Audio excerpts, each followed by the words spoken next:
ख्रिस्ट येशूको पवित्र नाममा सबैलाई जय मसीह। आउनुहोस् आज हामी मर्कुसको किताबलाई निरन्तरता दिनेछौँ र आज हामी मर्कुसको 10 अध्यायलाई पढ्नेछौँ र 10 अध्यायबाट सिक्नेछौँ। आउनुहोस् वचनलाई परमेश्वरको वचनलाई हेर्नुभन्दा अगाडि वचन बुझ्नको निम्ति उहाँसँग प्रार्थना गरौँ। स्वर्गीय पिता, हामी तपाईलाई धन्यवाद दिन्छौँ। यस सुन्दर समय फेरि पनि हामी तपाईँका मानिस तपाईँको वचनको वरिपरि भेला भएका छौँ। तपाईँको पवित्र आत्माको साथ हामीलाई दिनु भएको होस् र तपाईँको वचन बुझ्नको निम्ति हामीलाई सहयोग गर्नुभएको होस्। तपाईँलाई धन्यवाद छ। हे परम प्रभु, मेरा चट्टान, मेरा उद्धारक, मेरा मुखका शब्द र मेरो हृदयको ध्यान तपाईँको दृष्टिमा ग्रहण योग्य हुन्। यीशु ख्रीष्टको उच्च अनि पवित्र नाममा आमेन। प्रियहरू, आज मैले शीर्षक लिएको छु, स्वर्गीयमा को पस्न सक्छ। स्वर्गीयमा को पस्न सक्छ। गत हप्ता हामीले हेरेका थियौँ मानिसका शरीरका 3वटा अङ्गहरूले चाहिँ मानिसलाई स्वर्गीय पस्न बाधा दिने कुराहरूलाई हेरेका थियौँ। हात, आँखा र खुट्टा, यी 3टा कुराहरूले मानिसलाई स्वर्गीय पस्न बाधा दिने कुराहरू हामीहरूले हेरेका थियौँ। र आज त्यस्तै हामीहरू विवाहको विषयलाई लिएर हेर्दैछौँ। विवाहको विषयलाई र यो विवाहको विषय पनि त्यस्तै नै हो। जसरी मानिसलाई एउटा हात, आँखा र खुट्टाले स्वर्गीय पस्न बाधा दिन्छ, त्यसै गरेर विवाह पनि परमेश्वरको उद्देश्य अनुसार विवाह एउटा विवाहमा रहेन भनेदेखि त्यसले पनि मानिसहरूलाई स्वर्गीय पस्न बाधा दिने गर्छ। र यहाँनिर फरिसीहरूलाई हेर्दाखेरि फरिसीहरूले ख्रीष्ट येशूसँग चाहिँ विवाहको बारेमा 10 अध्याय मर्कुसको 10 अध्यायलाई हेर्यो भनेदेखि विवाहको बारेमा उनीहरूले चाहिँ प्रश्न लिएर आएका छन्। म सानो छँदाखेरि म लगायत मेरा लगौटे साथीहरू मिलेर विवाहको खेल खेल्ने गर्थ्यौँ। जब थकाइ लाग्थ्यो अनि थकाइ लागिसके पछाडि अथवा झगडा हुन्थ्यो सानो केटाकेटीमा, होइन, अनि थकाइ लाग्थ्यो अथवा झगडा हुन्थ्यो अनि त्यो विवाहलाई त्यहीँ छोडेर त्यो खेललाई त्यहीँ छोडेर हामी आफ्नो आफ्नो घर फर्कने गर्थ्यौँ। तर वास्तवमा प्रियहरू, विवाह भनेको केटाकेटीको खेल होइन। बाइबलमा विवाहलाई एकदमै गम्भीर रूपले परमेश्वरले लिनुभएको छ। तर आज हेर्ने हो भनेदेखि विवाह केटाकेटीको खेल भन्दा पनि अझै तल्लो स्तरमा झरेको जस्तो लाग्छ मलाई। नेपाली टाइम्सले बताए अनुसार 2013मा, एक सालभित्रमा है त, 2013 एक सालमा काठमाडौँ जिल्ला अदालतमा मात्रै 1824 छोडपत्र आवेदन दिएको कुरा बताइएको छ।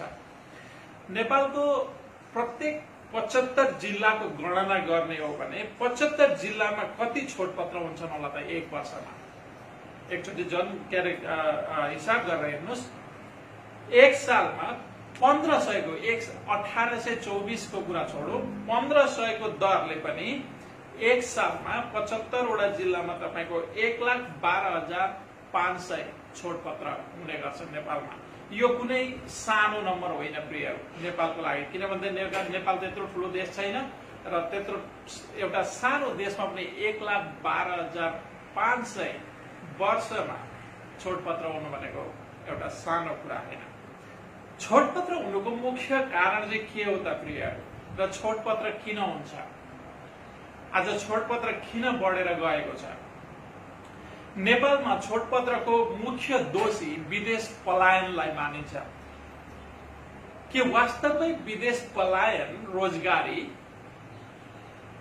छोडपत्रको मुख्य दोषी हो त?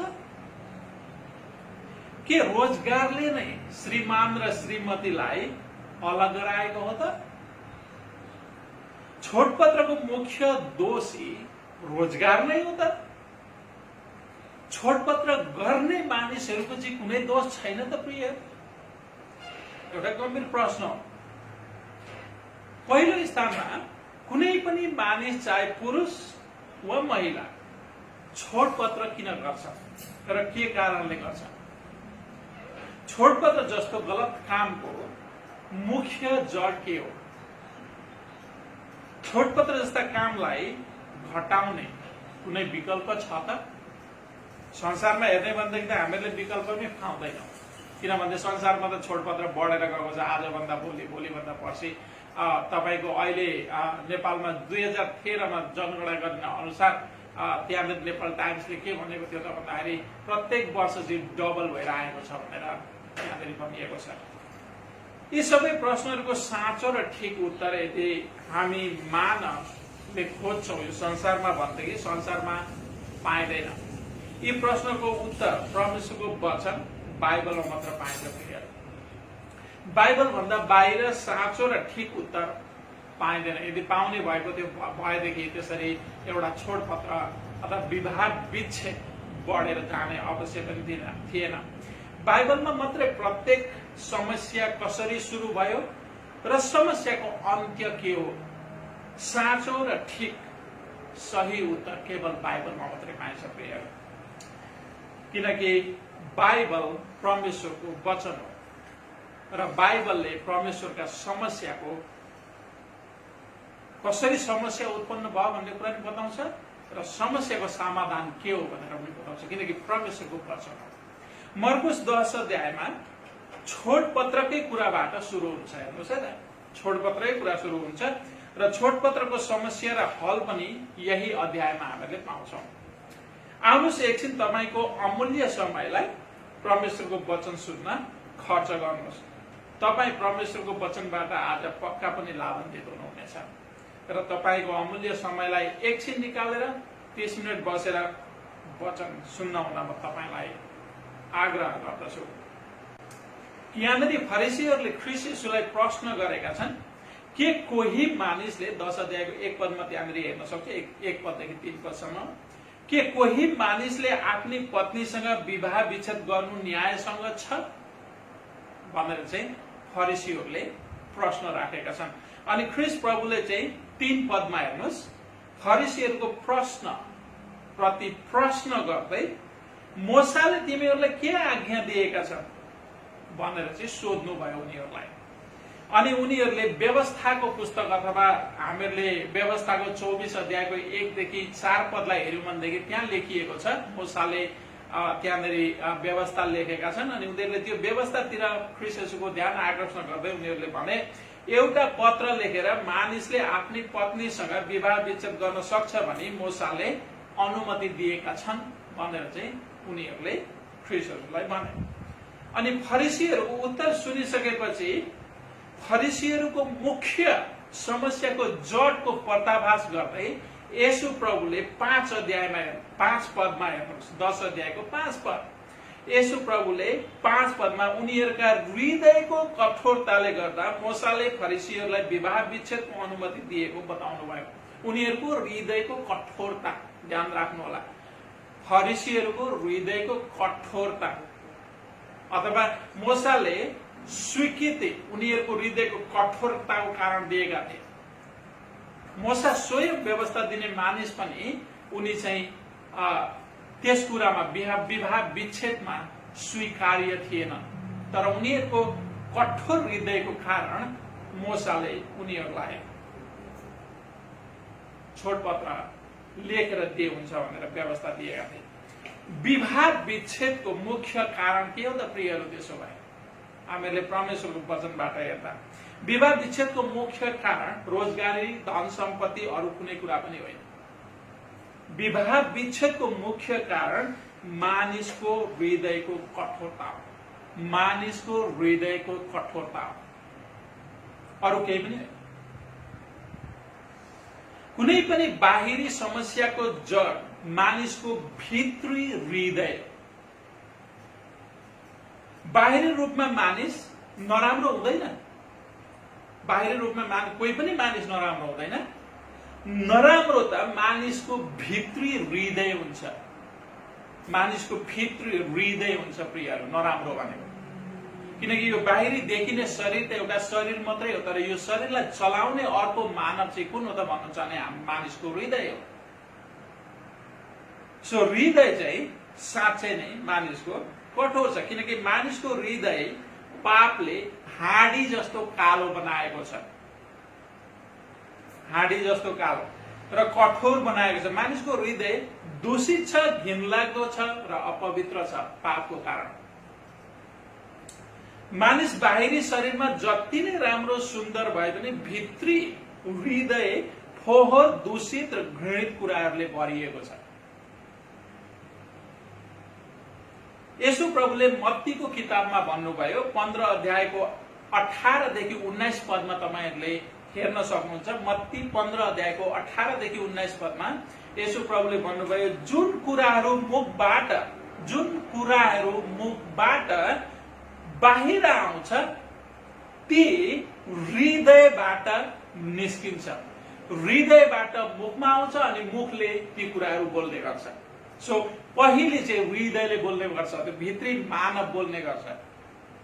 हृदयबाट नै, अनि फेरि पनि ख्रीष्टले भन्नुहुन्छ, हृदयबाट नै खराब विचार, हत्या, परश्रीगमन, व्यभिचार, चोरी, झुट, गवाही र निन्दा बाहिर निस्किन्छ। सो भित्री मानवले यी कुराहरू भित्री हृदयमा पहिले यी कुराहरूले काम गर्छ अनि त्यो कुराहरू चाहिँ बाहिरी रूपमा चाहिँ व्यावहारिक रूपमा निस्कँदछ। छोडपत्र जस्तो खराब विचार पनि मानिसको हृदयबाट सुरु भएर मुखबाट निस्किन्छ। म छोडपत्र गर्छु तँसँग भनेर चाहिँ मुखबाट निस्किन्छ। त्यो चाहिँ पहिले कहाँ हुन्छ त भन्नुहुन्छ भने मानिसको हृदयमा, अनि त्यो हृदयको कुरा चाहिँ बाहिर आउँछ अनि व्यवहारमा परिणत हुन्छ र मानिसले विवाह विच्छेद गर्दछ। सो विवाह विच्छेदको समस्या भनेको बाहिरी समस्या होइन, धन पनि होइन, रोजगार पनि होइन, विदेश पलायन पनि होइन, मान्छेको हृदय। छोरो पुरुष होस् या महिला होस्, मानिसको हृदयको दोष हो। मानिसको हृदय दोषी छ अथवा मानिस स्वयं दोषी छ, अरू कुनै कुरा दोषी छैन। सबै नकारात्मक कुराको जड मानिसको हृदय हो। मानिसको हृदय जति कठोर, दुष्ट, घिनलाग्दो, अपवित्र अरू केही पनि हुँदैन। किनकि जुन दिन आदम र हव्वाले अदनको बगैँचामा पाप गरे त्यो दिनदेखि मानिसको सम्बन्ध, परमेश्वरसँगको ठाडो सम्बन्ध, साथसाथै मानिस बीचको सम्बन्ध पनि टुटेको छ। हामीहरूले हेर्यौं भनेदेखि उनीहरूले जब परमेश्वरले नखानु भनेको फल खान्छन् तब एक अर्कालाई दोष र प्रत्यारोप लगाउने गर्छ। आदमलाई परमेश्वरले सोध्नुहुन्छ, कसले तँलाई खानु भन्यो भनेर सोध्नुहुन्छ, अनि आदमले भन्छन् तपाईले मलाई दिनुभएको स्त्रीले मलाई दिए, मैले खाएँ। अनि स्त्रीलाई हव्वालाई सोध्नुहुन्छ, कसले खानु भनेर भन्नु, सर्पले पो मलाई छल गर्यो र मैले खाएँ। सो त्यहाँनिर केवल परमेश्वरसँग मात्रै मानिसको ठाडो सम्बन्ध मात्रै बिग्रिनु होइन, तर तेस्रो सम्बन्ध मानिसको सम्बन्ध पनि हामी बिग्रेको पाउँछौँ। त्यहाँदेखि तपाईको पापले मानिसको हृदयलाई एउटा कालो हाँडी जस्तो बनाएको छ। पापले बेरेको छ मानिसको हृदय। त्यसै कारणले गर्दाखेरि मानिसको हृदय कठोर हुनुका साथसाथै मानिसको हृदय दूषित पनि छ।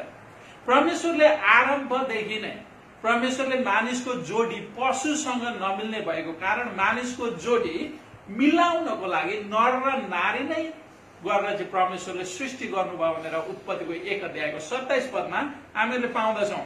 यसकारण मानिस आफ्ना बुबा आमालाई छोडेर आफ्नै पत्नीसँग मिलिरहन्छ र ती दुई जना एउटै शरीर हुनेछन्। तिनीहरू फेरि दुई होइनन् तर एउटै शरीर हुनेछन्, एउटै शरीर हुनेछन्। हेर्नुहोस् है त, परमेश्वरले डिजाइन गर्नुभएको विवाह भनेको सबैभन्दा नजिकको नाता, एउटा स्त्री र एउटा पुरुषको नाता। हेर्नुहोस् है त, परमेश्वरले चाहिँ नर र नारी नै गरेर बनाउनु भयो। यसै कारण के गर्छ त भन्दाखेरि मान्छेले आफ्ना बाबुआमा, जन्म दिने बाबुआमालाई पनि छोडेर आफ्नी स्त्रीसँग मिलिरहन्छ। विवाहले दुई भिन्नै पुरुष र महिलालाई रगतको साइनो भन्दा पनि नजिक एउटा शारीरिक जोड्ने सम्बन्ध हो, दुईजनाको शरीरलाई जोड्ने सम्बन्ध हो, एउटा बनाउने सम्बन्ध हो विवाह भनेको। श्रीमान र श्रीमती भन्दा नजिकको सम्बन्ध अरू कुनै पनि हुँदैन प्रियहरू। यसैकारण मानिस आफ्ना बुबा र आमालाई छोडेर आफ्नी पतिसँग मिलिरहन्छ भनेर 2 अध्यायको उत्पत्ति 2 अध्यायको 24 पदमा भनिएको छ। त्यसैले परमेश्वरले जसलाई एकसाथ जोड्नु भएको छ, परमेश्वरले जसलाई एकसाथ दुई भिन्न भिन्नै पुरुष र महिलालाई विवाहको बन्धनमा जोड्नु भएको छ, मानिसले नछुटाओस्, मानिसले नछुटाओस्, किनकि त्यो सबैभन्दा ठूलो पाप हो परमेश्वरको नजरमा। तर आज विवाह केटाकेटीको खेलौना भएको छ प्रिय। छोडपत्र पुरुषले महिलासँग र महिलाले पुरुषसँग खेल खेल्ने कौडी जस्तो भएको छ। जतिखेर मन पर्यो त्यतिखेर कौडी आयो। एउटा विवाह एउटा खेलमा परिवर्तन भइसकेको छ। अलिकति रिस उठ्यो छोडपत्र दे, अलिकति केही भयो छोडपत्र दे। किनकि मानिसको हृदय के छ भन्नुहुन्छ नि, कठोर छ। मानिसको हृदय दूषित छ। मानिसको हृदय पापले गर्दाखेरि चाहिँ हाडी जस्तो कालो भएको छ, दूषित छ, अपवित्र छ। किनकि मानिसले आफ्ना कारण के त भन्नुहुन्छ, मानिसले आफ्ना सृष्टिकर्ता परमेश्वरलाई त्यागेको छ। अनि त्यहाँबाट परमेश्वरले पनि मानिसहरूलाई आफ्नो मनमानी गर्न छोडिदिनु भएको छ। तर प्रियहरू, परमेश्वरले मानिसलाई सधैँभरि आफ्नो मनमानी गर्न छोड्नुहुन्न, किनकि यो उहाँको सृष्टि हो। तपाईँ र म पनि उहाँका मानिस हौँ, उहाँले बनाएका मानिसहरू हो। हामी उहाँका, साँच्चै भन्ने हो भनेदेखि उहाँका सम्पत्ति हो। तपाईँ हामी जो पनि हो, किनकि परमेश्वर स्वयंले हामीलाई आफ्नो स्वरूपमा र प्रतिरूपमा सृष्टि गर्नुभएको छ। यो पृथ्वी, जुन पृथ्वीमा हामी बसेका छौँ, त्यो परमेश्वरको पृथ्वी हो। यो त तपाईँ र मलाई परमेश्वरको अनुग्रहद्वारा उहाँले बस्न दिनुभएको छ, यहाँ राख्नु भएको छ। र एक दिन प्रत्येक छोडपत्र गर्ने पुरुष र महिला दुवैले परमेश्वरलाई जवाब दिनुपर्ने हुन्छ। परमेश्वरलाई जवाब दिनुपर्ने हुन्छ। परमेश्वरको न्याय सिंहासनको अगाडि उभिएर प्रत्येक छोडपत्र गर्ने मानिसले परमेश्वरलाई छोडपत्र गरेको कारणको स्पष्टीकरण दिनुपर्ने हुन्छ। संसारमा हुँदा सृष्टिकर्ता परमेश्वरलाई त्यागे पनि, उहाँसँग जति नै टाढा भए पनि आजको 70 वर्षपछि तपाईँ र मेरो आत्मा सृष्टिकर्ता परमेश्वरसँग फर्किन्छ। किनभनेदेखि अहिलेको उमेर हेर्ने भनेदेखि अहिले 70, लगभग मेरो आधी उमेर भइसकेको छ। सो मान्छे धेरैमा धेरै बाँच्यो भने 70 वर्ष बाँच्छ, अथवा 80 वर्ष, 90 वर्ष, 100 वर्ष बाँच्ला। तर एक दिन त मर्नै पर्छ। मरिसकेपछि यो शरीर संसारमा छोड्छौँ, तर हाम्रो आत्मा अजन्मरी भएको कारणले गर्दाखेरि परमेश्वर जान्छ, जसले हामीलाई आत्मा दिनुभयो। तपाईँ र मेरो यो शरीर माटोमा मिल्छ, तर आत्मा जीवित रहन्छ, किनकि आत्मा अजन्मरी छ प्रिय। आत्मा कहिले पनि मर्दैन, कहिले पनि नष्ट हुँदैन। यसकारण तपाईँ र मेरो आत्मा अजन्मरी हुने भएको कारण हामीले संसारमा गरेको विवाह विच्छेद जस्तो कुकर्मको सृष्टिकर्ता परमेश्वरलाई लेखा दिनुपर्छ।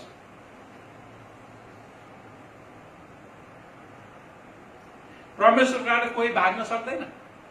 प्रत्येक मानिस परमेश्वरका न्यायको आसन अघि उभिएर विवाह विच्छेदको जवाबदेही हुनुपर्छ। किनकि परमेश्वरले भनिसक्नु भएको छ, जसलाई परमेश्वरले एक गराउनु भयो त्यसलाई मानिसले नछुटाओस्। तपाईँ र म को आफ्नो श्रीमान र श्रीमतीसँग छोडपत्र माग्ने, जबकि तपाईँ र मलाई परमेश्वरले एकसाथ जोड्नु भएको छ, श्रीमान र श्रीमती बनाउनु भएको छ भनेदेखि तपाईँ र म को छोडपत्र माग्ने? तपाईँ र मेरो अधिकार छैन। यदि हामीहरू माग्छौँ भनेदेखि परमेश्वरलाई जवाबदेही हुनुपर्छ, परमेश्वरलाई जवाब दिनुपर्छ। क्रिस्चियनहरूको लागि विवाह केटाकेटीको खेल होइन प्रियहरू। परमेश्वरले जसलाई एकसाथ जोड्नु भएको छ, मानिसले त्यसलाई नछुटाओस्। क्रिस्चियनहरूको विवाह बन्धन व्यभिचार र मृत्यु बाहेक अरू कुनै पनि कुराले छुटाउन मिल्दैन। व्यभिचार र मृत्यु बाहेक अरू कुनै पनि कुराले छुटाउन मिल्दैन। विवाह विच्छेद गर्नको लागि परमेश्वरले एउटा मात्रै विकल्प दिनुभएको छ, र त्यो हो व्यभिचार। त्यो हो व्यभिचार। अनि त्यहाँबाट अर्को मृत्युले मान्छेलाई छुटाउँछ। That's all. यदि कुनै पनि श्रीमानले वा श्रीमतीले तेस्रो व्यक्तिसँग अनैतिक व्यभिचार सम्बन्ध राखेको प्रमाण भेटिएको खण्डमा पीडित पक्षले विवाह विच्छेद गर्न सक्छ। मत्ती 5 अध्यायको 32 पदमा त्यहाँनिर तपाईले हेर्न सक्नुहुन्छ। तर विवाह विच्छेद गरिसकेपछि 5 अध्यायको 32 पदलाई गएर पढ्नु होला। विवाह विच्छेद गरिसकेपछि दुवै पक्षले दोस्रो विवाह गर्न मिल्दैन। जसले आफ्नी पत्नीसँग विवाह विच्छेद गर्छ, तपाईहरुले के अरे मर्कुसको 11 र 12 पद मसँग हेर्न सक्नुहुन्छ। आउनुहोस् म पढ्दैछु 11 र 12 पद। उहाँले तिनीहरूलाई भन्नुभयो, जसले आफ्नी पत्नीसँग विवाह विच्छेद गरेर अर्कीसँग विवाह गर्छ त्यसले तिनको विरुद्धमा व्यभिचार गर्छ। अनि यदि स्त्रीले आफ्नो पतिसँग विवाह विच्छेद गरेर अर्कोसँग विवाह गर्छ भने तिनले व्यभिचार गर्छ। जसले आफ्नी पत्नीसँग विवाह विच्छेद गरेर अर्कीसँग विवाह गर्छ त्यसले पत्नीको विरुद्धमा व्यभिचार गर्छ। अनि यदि स्त्रीले आफ्नो श्रीमानसँग विवाह विच्छेद गरेर अर्कोसँग विवाह गर्छ भने तिनले व्यभिचार गर्छ। क्रिस्चियनहरूले व्यभिचार भन्दा अरु कुनै पनि लडाई झगडा वा अरु कुनै पनि कारण विवाह विच्छेद गर्न मिल्दैन। किनकि बाइबलले क्रिस्चियनहरूलाई विवाह विच्छेद गर्न एउटा व्यभिचार भन्दा बाहिर अरु कुनै कुरा पनि स्वीकृति दिएको छैन। परमेश्वरमा स्वीकृति हुँदैन, स्वीकार्य हुँदैन। यदि विवाह विच्छेद गर्छ कसैले भनेदेखि दुवै जनाले विवाह नगरी दोस्रो विवाह नगरी आजीवन बस्नुपर्ने हुन्छ। व्यभिचार भन्दा अरु कुनै कारणले विवाह विच्छेद र दोस्रो विवाह गर्ने कुनै पनि मानिस स्वर्गको राज्यमा प्रवेश पाउँदैन। फरिसीहरू त्यही सोच्थे, विवाहलाई खेलौना बनाएका थिए। तर ख्रीष्ट येशूले भन्नुभयो न, परमेश्वरले जसलाई जोड्नु भएको छ मानिसले नजुटाओस्।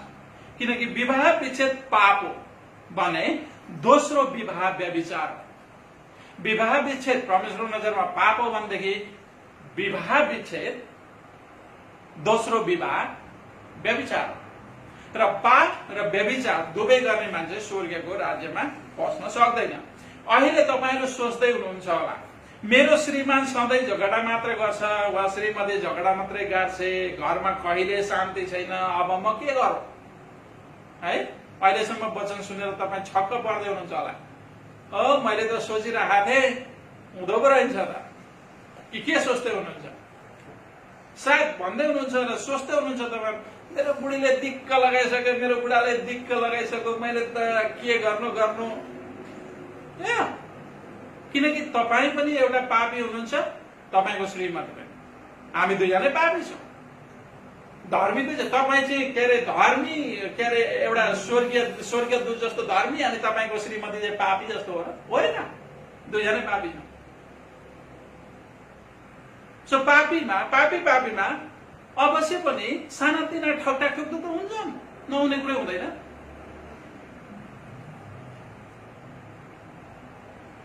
तपाईले म र मेरी श्रीमती बीच किन शान्ति छैन, कुन कुराले शान्ति भङ्ग गरेको छ भन्ने कुरा कुनै दिन गम्भीर भएर सोच्नु भएको छ प्रिय? तपाईं दुई बीच शान्ति भङ्ग हुनुको कारण तपाईं आफै हुनुहुन्छ। किनकि तपाईको जीवनमा येशू प्रभुलाई तपाईले राजा र प्रभुको स्थान दिनुको सट्टा तपाईं आफ्नो जीवनको आफै राजा हुनुहुन्छ। You are the king. तपाईको श्रीमती पनि राजा, तपाई पनि राजा। एउटा घरमा जब दुईटा राजा हुन्छन् कहाँबाट शान्ति हुन्छ? एउटा राजा हुनुपर्छ प्रिय, त्यो पनि येशू ख्रीष्ट। क्रिस्चियनको घरमा, परिवारमा, सम्बन्धमा ख्रीष्ट राजा र प्रभु हुनुपर्छ। यदि तपाईँ श्रीमान पनि राजा हुनुहुन्छ, श्रीमती पनि राजा हुनुहुन्छ, अनि त्यहाँबाट रहिदिन्छ खोइ त? हामी राजा होइनौँ। आदम र हव्वा राजा हुने राजा हुन खोजेकै कारणले गर्दाखेरि आज यति दुःख पाएका छन् मानिसहरूले। ख्रीष्ट प्रभु एउटा घरमा एउटै राजा हुनुपर्छ, क्रिस्चियनहरूको घरमा ख्रीष्ट प्रभु। ख्रीष्ट प्रभुलाई राजा बनाउनुपर्छ। त्यसैले घरमा अशान्ति, घरमा झगडा, घरमा जे पनि भइरहेको छ त्यसको कारण तपाईँ आफै हुनुहुन्छ। किनकि तपाईले आफूलाई ख्रीष्टको अधीनतामा सुम्पिनु भएको छ। तपाईको घर परिवार चलाउने एउटा राजा प्रभु येशू हुनुपर्ने तपाईँ दुवै श्रीमान र श्रीमती राजा हुनुहुन्छ। अनि कसरी तपाईहरु दुईमा शान्ति र मिलाप हुन्छ? क्रिस्चियन भएर जबसम्म आफ्नो जीवनमा घरमा र परिवारमा येशू ख्रीष्टलाई राजा र प्रभुको स्थान दिँदैनौ तबसम्म तपाईको जीवन घर परिवारमा शान्ति र मिलाप पनि हुँदैन। किनकि अफकोर्स कठोर हृदय भएका दुईजना मान्छे छौं। त्यो कठोर हृदयलाई नम्र बनाउन केवल ख्रीष्ट येशूले मात्रै सक्नुहुन्छ। ख्रीष्ट येशूको अनुग्रहले मात्रै सक्छ। त्यसै कारणले गर्दाखेरि हामीको जीवनमा ख्रीष्ट येशूलाई राजाको र प्रभुको स्थान दिनुपर्ने हुन्छ। उहाँको अनुग्रहद्वारा मात्रै प्रियहरू उहाँले हाम्रो हृदयलाई नम्र बनाउनुहुन्छ, त्यो कठोर हृदयलाई पगाल्नुहुन्छ। यसकारण यदि सुखी समृद्धि र शान्ति र मिलापको सम्बन्ध घर परिवार चाहनुहुन्छ भने श्रीमान श्रीमतीले दुवैले आफूलाई येशू प्रभुको अधीनतामा राख्नुपर्ने हुन्छ, उहाँको वचनको अधीनतामा राख्नुपर्ने हुन्छ। उहाँ येशू प्रभुलाई प्रभु र राजा बनाउनु पर्ने हुन्छ। येशूलाई आफ्नो राजा र प्रभु बनाउनुहोस्। येशूलाई तपाईको जीवनमा सम्बन्धमा घरमा र परिवारमा पहिलो स्थान दिनुहोस् अनि तपाईको घरमा शान्ति हुन्छ, आनन्द हुन्छ र तपाईको घरमा मिलापको फेरि पनि जन्म हुन्छ। किनकि ख्रीष्ट येशूको अनुग्रहद्वारा मात्रै सम्भव छ। अनि तपाईको घरमा सम्बन्ध र परिवारमा खुशी, आनन्द, शान्ति र समृद्धिले बास गर्छ। किनकि येशू प्रभुले मात्र आफ्नो अनुग्रहद्वारा हाम्रो हृदयलाई पवित्र आत्माको शक्तिद्वारा परिवर्तन गर्न सक्नुहुन्छ र नयाँ बनाउन सक्नुहुन्छ। तपाईँ र मेरो हृदयलाई नयाँ बनाउने, परिवर्तन बनाउने, नम्र बनाउने शक्ति केवल प्रभु येशूमा मात्रै छ। ख्रीष्ट प्रभुले मात्र भत्किन, बिग्रिन र नासिन लागेको घर परिवार श्रीमान र श्रीमती बीचको सम्बन्धलाई फेरि नयाँ रूप दिनुहुन्छ, नयाँ जन्म दिनुहुन्छ। यदि तपाईले आफ्नो जीवनको राजा र प्रभु ख्रीष्ट प्रभुलाई बनाउनु भयो भनेदेखि तपाईको घरमा आनन्द, शान्ति र मिलापको जन्म हुन्छ। किनकि एउटा आनन्दित, सुखी र शान्तिपूर्ण जीवन केवल ख्रीष्ट येशूमा मात्रै छ।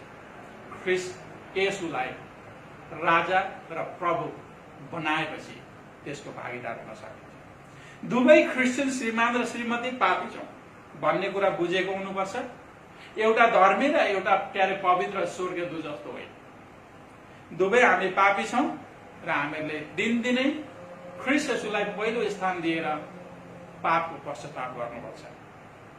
हामी दुवैले जसरी ख्रीष्टले हामीलाई क्षमा दिनुभएको छ, हामीहरुका जस्ता पापको हामीहरु त क्षमा नपाउने खालका मान्छे हुने होइनौ र। सोच्नुस् न एकचोटि,